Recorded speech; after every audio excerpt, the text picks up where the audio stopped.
Okay, and one other thing what we created is, which probably will be very useful, is when you go to this custom screener, and you would want to see like what are the stocks that are from a Delphian, from a fundamental standpoint, there is a great trend. So you can also see like, okay, I want to see the A and B stock grades for the consecutively for let's say 4 quarters out of 330 stocks. Remember, this is a 330 stocks.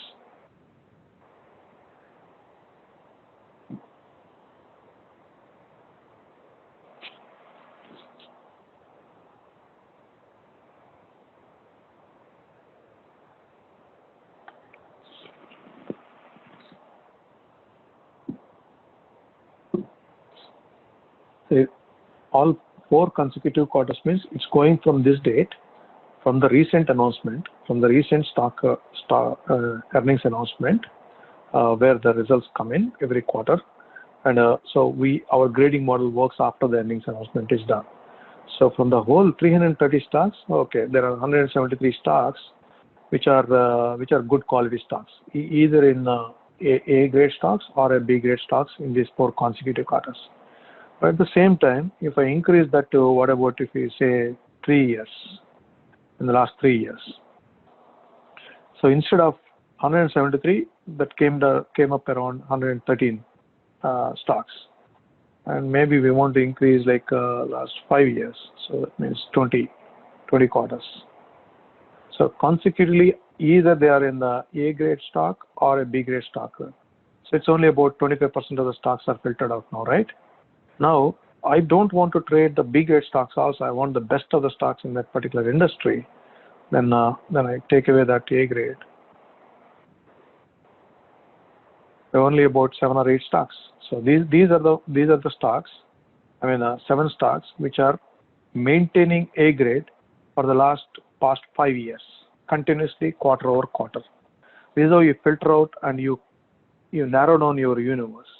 And you probably are a stock trader and not an option trader, and you don't care about the liquidity of options, then you can search in the all symbol list also. Like, if we are looking at around 17 stocks across the market. These are majorly traded stocks. We have about 1,300 stocks right now covered. So from 1,300 stocks, there are only 17 stocks. Even in the market also, when we expand to 8,000 stocks, you probably will find only 50 stocks, which are of this high grade quality stocks. Okay.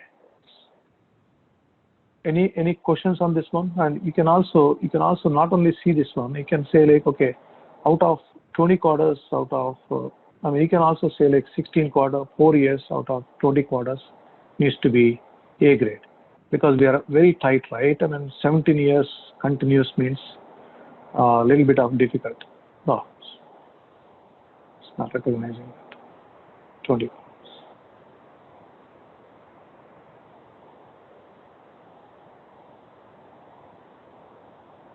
Let me do this way. 12 out of 16 quarters.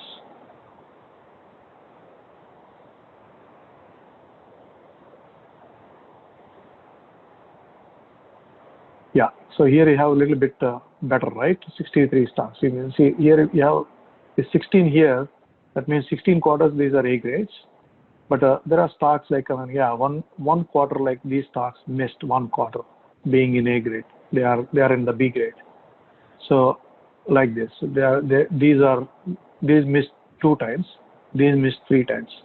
So if you want to narrow down, like expand your base stocks into more numbers, because the more stocks you have, the more trading signals you get and the more opportunities to get in.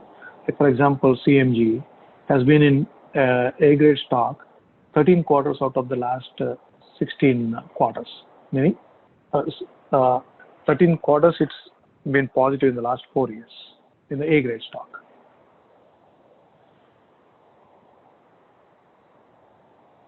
So likewise, I'm not going to go. What I showed you is a lot of these.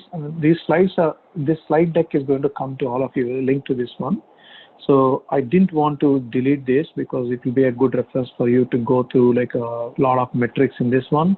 And for people who didn't join last seminar, we went through all these. Like, I mean, I don't want to repeat that, but I just left it as a reference over here. Yeah, Ashok, there's a couple questions. Sure. One is grade trend available in the platform?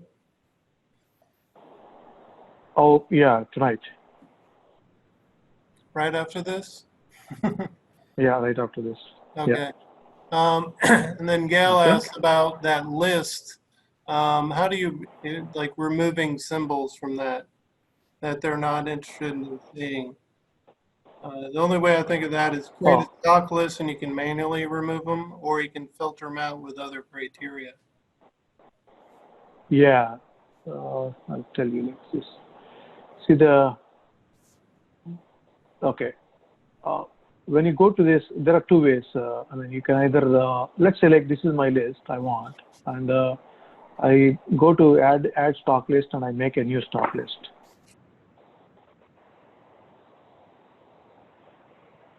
Universe A.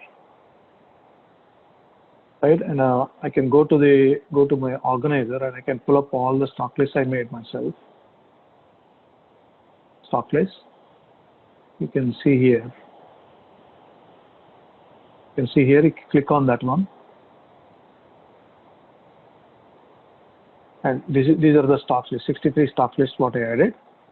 And let's say like I'm not interested in this. I'm not interested in this, and I can just say like delete. Yeah, so it became 61 stocks. So if you're not interested in any of these, right, and you can, well, maybe over here itself can also say like if it is a pricing that you are looking at, even I moved away from the stock list. Okay, so you can also filter on pricing also. I mean, when you are filtering that universe A, you want the stocks to be between 30 and 100. You can also, let's do it again.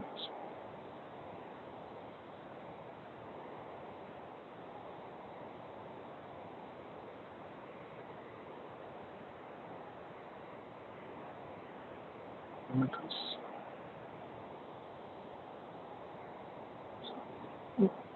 12 out of 16. We get 63 stocks.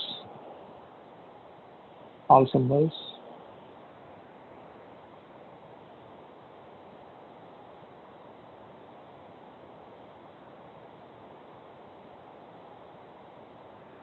And also say the price between 20 and 200.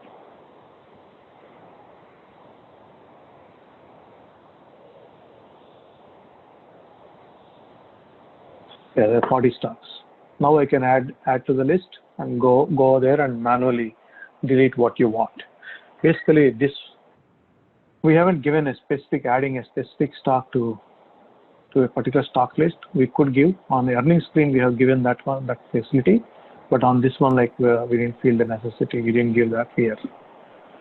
All right, she's asking about in the fundamentals when comparing multiple stocks, not in screening. Oh, okay. Oh, in fundamentals. Okay. Yeah. Here, yeah. It's pretty simple. By default, it comes with 10 stocks that are highly correlated with that stock within the industry, and just go and then all you need is only let's say these 4 companies. Yeah, that's it. You can add up to 10 or delete any of them. Compare all of these in one go. See, the comparison wise, like, see, the problem is like you can't, the companies come with different sizes, right? I mean, it's pretty difficult to compare. I mean, this company, which is 215 billion versus 2.41 billion, right? Even the grading model, what we do is we grade the small companies differently versus the large companies. So that the quantitative modeling in the grading model itself separates that we understand that the small company and big company can't compare, and not everything is same between both, right? That is taken care. But yeah, this is an easy way to do it. Like, I mean, that's one reason like why we gave this vertical looking at it. See, like looking at this one, like income profits, when all Align Technology is booking around 18% profit in as a net income, right? Which is 12% more than UNH. Let's say J&J, and yeah, it is Align Technologies is basically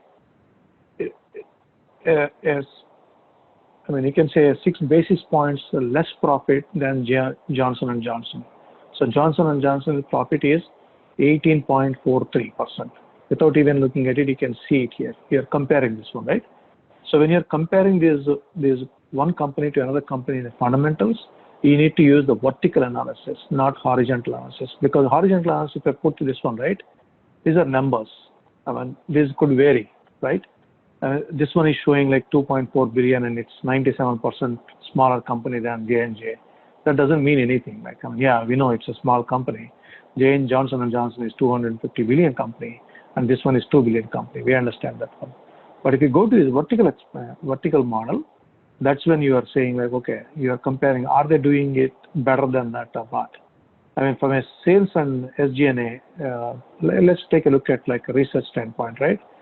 Johnson & Johnson is doing a higher percentage of research than Align Technology because it's a negative number over here, right? And Align Technology is spending around 6.53% of their income under the research and development, whereas Johnson & Johnson is spending around 13%. You need to add this one. So they are spending 13%.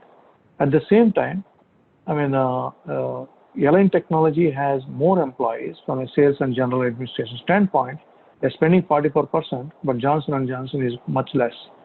You go and compare, open this one, Johnson & Johnson is Align. This is other view. So here you are seeing like how much they are, say Johnson & Johnson is spending only 27% versus 44% on employees. So this is how you do, like, I mean, what based on which company you want to compare with what, then you can select and click on that company name, and then you can select this vertical analysis view. So vertical analysis is purely to compare one company to another company. And I wouldn't go across industries. I would never even talk about it. I mean, I would not talk Johnson & Johnson and Walmart between the two. Which one is good or bad? We can't say, I mean, because both are two different industries completely. If you are talking about taking a trade today, given the chart, the technical analysis, of course, yeah, that we can do. Which one is better? But fundamentally, you cannot compare. I mean, comparing two companies from two different industries is the same exact way of comparing apples and oranges. You will not arrive at a conclusion.